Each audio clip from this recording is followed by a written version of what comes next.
According to multiple different reports this past week, the Trump administration is currently in the process of trying to figure out how to completely dismantle the United States Department of Education, with official actions expected to come sometime later this month.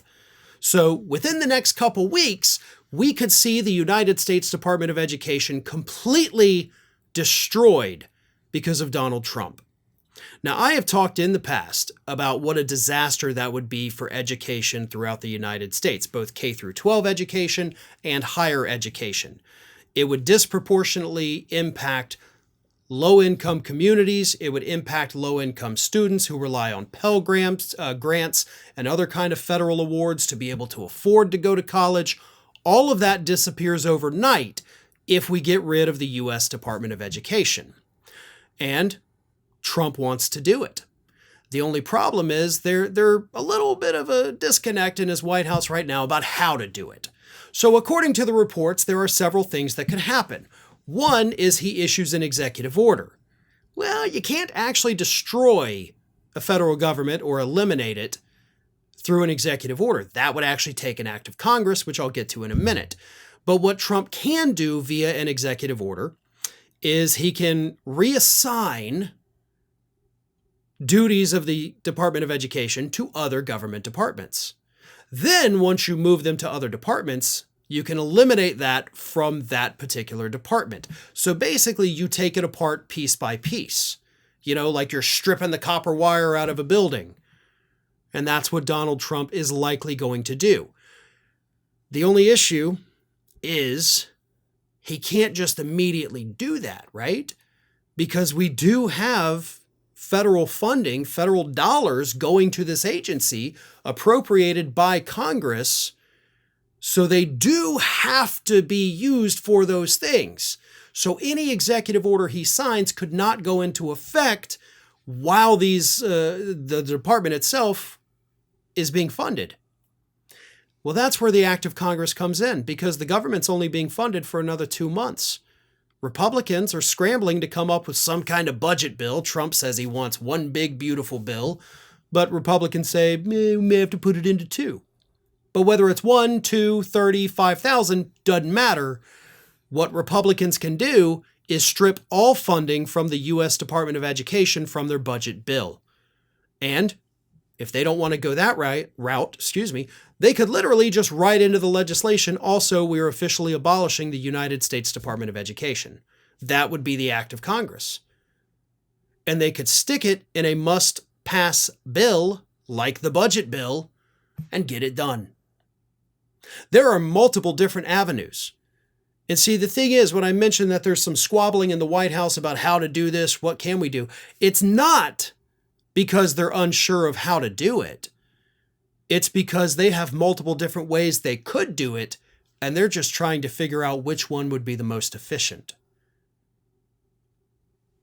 It tears me apart to say this, but the United States Department of Education is probably not going to exist come summertime.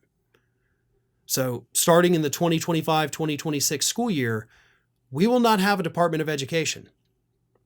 And I know right-wingers, and Trump himself says this, well, that just means the federal dollars for education are going to go to the states, and then the states decide. Oh, you mean the same states where 31 out of the 50 states in this country have budget deficits and can't even afford to do the things they need to do? We're just going to shovel money into them and hope that they spend it on education? Are you kidding me? That's not going to happen ever. I mean, you're a damn fool if you think that these states that are already running dangerous budget deficits are going to take a couple $2 billion in federal money and not skim a bunch of it off the top to pay for other things so they don't look as bad. It's a disaster waiting to happen. There will be no department, no federal department to oversee how they're using the money, folks. Did you stop and think about that? So when you take a state that has extreme poverty, like the state of Alabama, and suddenly you give them $2 billion for education, you think they're actually going to use it for education? No. It's going to go to other things. Honestly, probably to tax cuts for the businesses operating in Alabama. Maybe a little bit for infrastructure here. maybe a few bucks for education, but not enough to actually really fund it. And Alabama is just an example because I know the poverty there is pretty much the worst in the country, some of the worst in the world, according to the United Nations. So that's why I use them as an example. But it'll happen all over the country. Mostly red states, but there will be some blue states that do it too. Because again, without a Department of Education, there's nobody looking over their shoulder to make sure they're spending the money on education. So it's a disaster. It's a disaster we see coming. And unfortunately, it is a disaster that we can do nothing to stop. And that is the worst part about all of this. I'm not saying that so you lose hope. I'm not saying that so you feel helpless.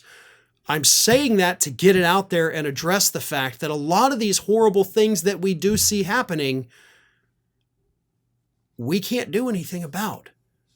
And it's awful, and I know it's awful, and I know you feel awful about it. But that's why we have to remain united. We have to remain strong. And we can't waste our energy trying to change things that we have no power over. Focus our efforts on where we can win. Focus our efforts on things we can change. Yes, if Trump destroys the Department of Education, we got 4 years of horrific things in this country. But if we're smart and we're organized and we're on message and it's a good message, something the Democrats don't ever have, then we can get a Democrat back in the White House in 2028 and restore these institutions. Okay, we can put them back. Yes, there will be a hell of a lot of pain prior to that, but we can't stop that. But we can do the groundwork. We can talk to voters. We can keep people educated. We can do all of these things and then fix what the Republicans break when the Democrats get back into power.